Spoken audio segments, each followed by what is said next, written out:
So the first technique to look at is the one we've already looked at, that being substitution. But now, of course, substitutions may not be given to you, so you've got to come up with your own. What sort of things do you look for?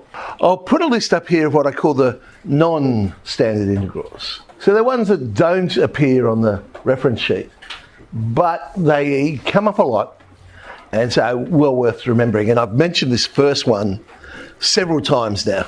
So du on root u is 2 root u. The other one that comes up a lot is this du on u squared. So that will end up being minus 1 on u. Well, if you remember that, it just saves you going, oh, well, let's turn into a negative index, add 1 to the power over the power, then turning it back. So minus 1 on u. Log x turns out to be x log x minus x. Now, when we do integration by parts, we can see where that comes from. But at this stage, we just know, okay, log x is x log x minus x. Tan, we've now seen a few times. I've put it down as the log of sec, only to make it positive, but of course you could have minus the log of cosine. Sec tan, and, well, the 3 I've asterisks here. Sec tan, 1 on the square root of x squared minus a squared, and 1 on the square root of x squared plus a squared. They used to be on the reference sheet. For some reason, they've taken them off, and I don't know why. I mean, I know why they've taken the sec one off, because that was probably came in useful in the conics, and seeing that topic's not there anymore.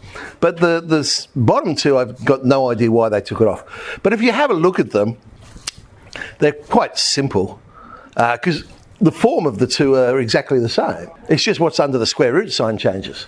But it matches the square root in the integral.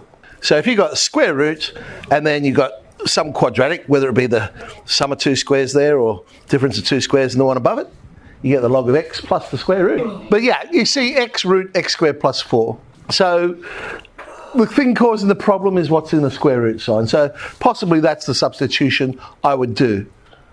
So u is x squared plus 4. There's x squared plus 4. Du is 2x dx. Well, we've got half of that. So yep, I can make it half of u to the half, add 1 to the power over the power, sub back in, mere mortal answer. There we go. We got it there. You could do it that way. You could. Or you can do it this way. Oh, here it is. Hang on. If you see a square root with the sum and difference of 2 squares, then turn it into a trig integral. Because the advantage of a trig identity is that you can turn 2 terms into 1 term. So if I made x equal to 2 tan theta, then dx becomes 2 sec squared theta to theta. Bingo! So x, 2 tan theta, square root of x squared plus 4 becomes 4 tan squared plus 4, but of course tan squared plus 1 is sec squared. So that would become 4 sec squared. Square root of 4 sec squared would be 2 sec, but now it's going to be multiplied by the dx. The dx is 2 sec squared. So we end up with sec cubed, and 2 times 2 times 2 is 8. I now have tan theta sec cubed. All right, I can rewrite that as sine theta over cos to the 4. I now have derivative times something to a power. And just to reinforce it, if you don't see it, u is cos theta, du is minus sine theta to theta. So I now have du on u to the 4, or minus that. So I end up with 8 on 3 sec cubed theta. However, the question was in terms of x, not in terms of theta, so I've still got more work to do. Draw myself up a triangle. I said x was equal to 2 tan theta, therefore the opposite side is x, the adjacent side is 2. The hypotenuse, not a coincidence, turns out to be the square root that we had there. Now I can read off the triangle, sec, well, that's hypotenuse over adjacent, isn't it? So subbing that in, I now have a third root x squared plus 4 to the power of 3, which was the same answer we got before. Am I saying that's the best way of doing it? No.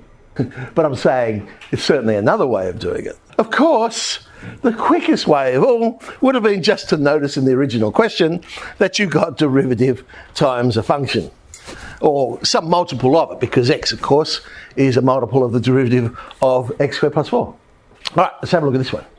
X root x plus 1. Now, what's causing the problem? Again, it's the square root, but this time I'll do it a little bit differently. Instead of making it the x plus 1, I'll make it the whole of the square root of x plus 1. But the substitution, I'm going to make x the subject. It'll make life a little bit easier for myself. Because if x is u squared minus 1, it now becomes, then dx is 2u du, and I can just sub straight in. So the x will become u squared minus 1. The root x plus 1 becomes u. The dx becomes 2u du. And we end up with something quite simple. U to the 4 minus u squared, add 1 to the power over the power, sub the u back in, factorise it. Mere mortal answer at the top there, but we finally get to our super mathematician answer. Okay, of course there's another way. X root x plus 1, same question. But I can do an algebraic manipulation. X, well then I want a multiple of x plus 1, so I'll put x plus 1 in there, but to balance it, it'll become minus 1. Split it into two integrals now. I've got x plus 1 to the 3 on 2 minus x plus 1 to the half. Add 1 to the power over the power. Bang, there's the answer straight away. So there's an alternative way of approaching that one. Dx on 1 plus root x all squared times root x. The thing that's causing me the problem. Well, it's usually the thing in grouping symbols, so I'm going to try and work with that. 1 plus root x. Differentiate that, I get dx on 2 root x, looking good. But of course now I've got limits to worry about as well. So we'll change our limits. When x is 1, u is 2. When x is 4, u is 3. So we end up with 2 times integral 2 to 3, and it's just du on u squared. Integral of du on u squared is minus 1 on u. Now, thing to take a note of here. Separate your variables before substituting. What do I mean by that? You should never see x and u, in this case, in the same integral. So don't substitute something like that, which I have said. Dx equals 2 root x du. Now, if you were to substitute in that for dx, you're going to have a mixture of just x's and u's. It doesn't make sense. Mathematically, it's very poor. And in your new integral, you got to change the limits. Remember that d whatever is telling you this question is with respect to this. So the limits have to be with respect to this. The function has to be with respect to this. Again, that's why we don't mix our variables. 1 on u squared, there it is, minus 1 on u. We get a third for that one. A trig one. This one's okay. We've got a derivative there, haven't we? But if you don't see it, what's causing us the problem? Usually the thing to the power. So u is sine x, du is cos x. Again, play with those limits in this case. There we go. Sub back in. Add 1 to the power over the power. And we get 37 on 384. Another example of hopefully noticing, oh, I've got derivative times function to a power. Going to save time. X dx on 25 minus x squared. Well, it's another situation of derivative. There's x dx, I can write as a derivative of that. Don't notice it. Well, what's causing me the problem? It's probably going to be the thing with the grouping symbol. So let's make u equal 25 minus x squared.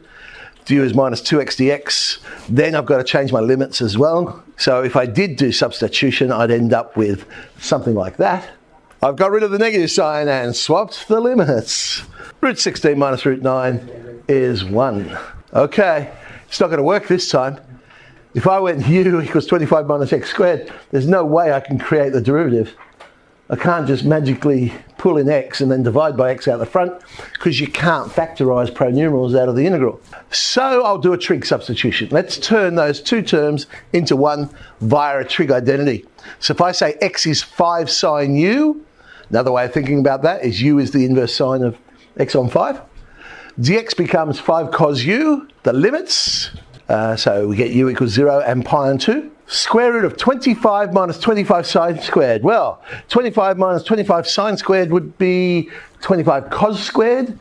Square root of that would be 5 cos times the other 5 cos. We get 25 cos squared. Cos squared we now know how to do as well. We'll rewrite that using double angles. So we get half of 1 plus cos 2u. Now we can integrate. Now we can sub in and get an answer. Or a much more efficient way of doing it is thinking about the question. Square root of 25 minus x squared is indeed a semicircle. Radius 5. We're going from 0 to 5. We're basically saying the area of a quarter of a circle. Oh, that was a little bit quicker. So we get 25 pi on 4. 25 pi on 4. Of course, this is what I've been saying all along with integration. If it's a regular shape and we've already got a formula for it, why waste time? Just use the formula that we know. Alrighty. And again, as a note, in extension 2, substitution's not necessarily given. That, of course, doesn't mean that sometimes they won't give it, because they might be giving it as a sort of a hint. Oh, this might be an easy way to go if you try this approach or something like that.